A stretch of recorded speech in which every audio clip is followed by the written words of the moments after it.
Hi hello everyone, চলো তোমাদের সাথে আজকে একটা রেসিপি শেয়ার করি। দেখো, এখানে আমি সাবু নিয়েছি। আর ভিডিও দেখে হয়তো বা তোমরা গেস করতে পারছো যে আমি আজকে কী বানাবো। ভিডিও শেষে আমি বলবো। তো প্রথমে সাবুটাকে এরকম গুঁড়ো করে নেব, দেন ওতে 1 চামচ মতো কফি দেবো। তারপরে সেটাকে ভালো করে মিক্স করে নেবো। এখানে আমার কফিটা একটু জমে গিয়েছিল, তো তাই জন্য আমি একটু জল দিয়ে ওটাকে গুলে নিচ্ছিলাম, মানে একটা ডো মতো তৈরি করে নিচ্ছিলাম। তারপরে পরিমাণ মতো জল দেব।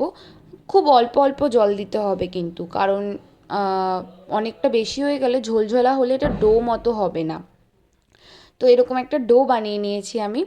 এবার এটাকে ভালো করে ছোট্ট ছোট্ট বলস বানাবো। এই রেসিপিতে এই জায়গাটাই একটু টাইম টেকিং, এটাই ওই যা একটু টাইম লাগে একটা একটা করে প্রত্যেকটা বলস বানিয়ে নিতে।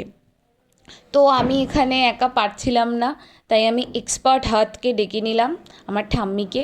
ঠাম্মি তো এগুলোতে এক্সপার্ট, কারণ নাড়ু মোয়া এগুলো বানাতে পারে।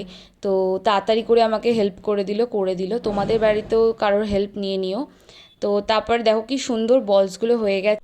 তারপর একটা গরম কড়াইতে জল দিয়ে তাতে ওই বলসগুলোকে ফেলে দেব, দিয়ে একটু কিছুক্ষণের জন্য ফুটিয়ে নেব। তারপর স্টেন করে নেব। আমার কাছে এখানে ঠিকঠাক কোনো স্টেনার ছিল না, তাই আমি চা ছাঁকনি দিয়ে করেছি। তো তোমরাও করতে পারো। দেন আমরা ওটা নাবিয়েই ঠান্ডা জলে ভিজিয়ে রাখবো।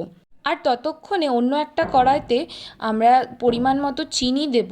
যেহেতু ব্রাউন সুগার নেই, চিনি দিলেও চলবে।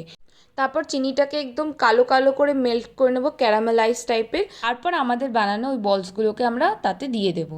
তো ব্যাস, দেখো রেডি আমাদের বোবা কফি। খুব ইয়াম্মি হয়েছিল খেতে। তোমরাও একবার এভাবে বানিয়ে ট্রাই করে দেখতে পারো।